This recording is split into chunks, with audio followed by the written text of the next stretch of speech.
Farg'ona viloyati 2025-yilda erishgan natijalar har jihatdan yuksak bo'ldi. Masalan, 2020-yilda viloyat iqtisodiyotiga 322.3 million dollar xorijiy investitsiya jalb qilingan edi. 2024-yilga kelib, u 1 milliard 781 million dollarni tashkil etdi. O'tgan yil esa bu raqam 2,5 milliard dollarga yetdi.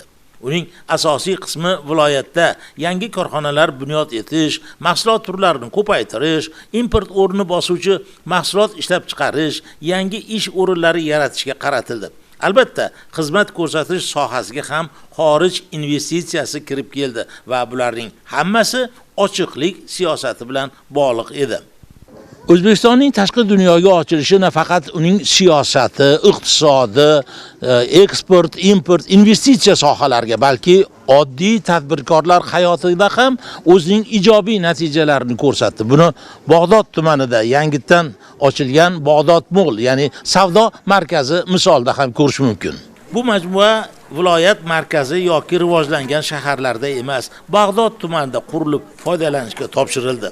Rastalarni O'zbekiston va chet el mollari to'ldirgan, xaridor istagan kiyim-kechak bor. Mamlakatimizda milliy valyutaning erkin konvertatsiyasi ochilgach, tadbirkor dunyo kezib istalgan mahsulotni olib kelyapti. Qurilishimizga avval investor 1 million dollar rejalashtirilgan bo'lsa, bu ko'rsatkich 3 million dollar AQSh dollarini tashkil qilyapti. Hozir savdo kompleksimizda jami 600 taga yaqin do'konimiz qurib bitkizilib, tadbirkorlarga topshirilgan, yana 120 ta magazin qurib bitkiziladi. Bag'dodning bozori ilgari yo'l chetlari, osti loy, toshliq maydonlarda, yozning jaziramasi va qishning yomg'irida ochiqda tartibsiz holda bo'lar edi. Mollarni yerga yoyib qo'yishar, xaridor uchun ham hech qanday qulaylik bo'lmagan.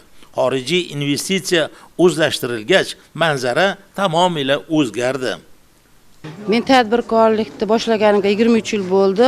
Men 3 ga 4 do'kon olganman. Hajmi 12 kvadrat. Oyiga to'lov 470 ming bo'ldi. Buning ichida qo'riqlov xizmati, elektrlar, tozalovlar hammasi ichida. Ilgari biz har kuni mollarimizni mashinaga kira qilib olib kelib, olib ketardik. 50 mingdan yo'l kira berardik. 4-5 larda ertalab saharlab kelib yoyardik tovarlarni. Yoy bo'lgimizcha sovuq o'tib, qo'llarimiz shishib, qoltirab qolardik. Mana hozir davlat xizmatchisi hattoki ishchiga o'xshab 7-8 da kelib ochib do'konni yana 3-4 larda bekitib ketaveramiz. Bizga juda qulaylik tomonlar, ham issiq, qulay hamma tomonlama. Bozor ertalab ochilib, kechda yopiladi. Qo'riqlov xizmati bor, 100 dan ortiq video kuzatuv kameralari mavjud. Yo'laklar keng va xaridorga qulay. Hududda 3 ta sanitariya xizmati joylari ham tashkil etilgan. O'zbekiston bozorlariga xos bo'lmagan yana bir yangilik joriy qilingan bozorda.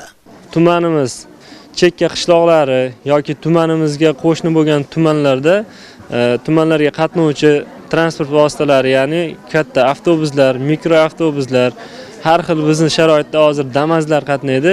Bu mashinalarning orqalariga biz Bag'dod Mallga tegishli bo'lgan afishalar yopishtirilgan. Bag'dod Mall savdo kompleksiga kelgan har bitta savdo uchun keladigan odamlar bepul kelish haqida ko'rsatib o'tilgan. Bag'dod savdo majmuasida bosh loyihaga asosan bu yil oshxona, restoran, avtomobillar turar joyi, yosh bolalar o'yingohi ham quriladi va bularning hammasi xorijiy investitsiya hisobidan bo'ladi.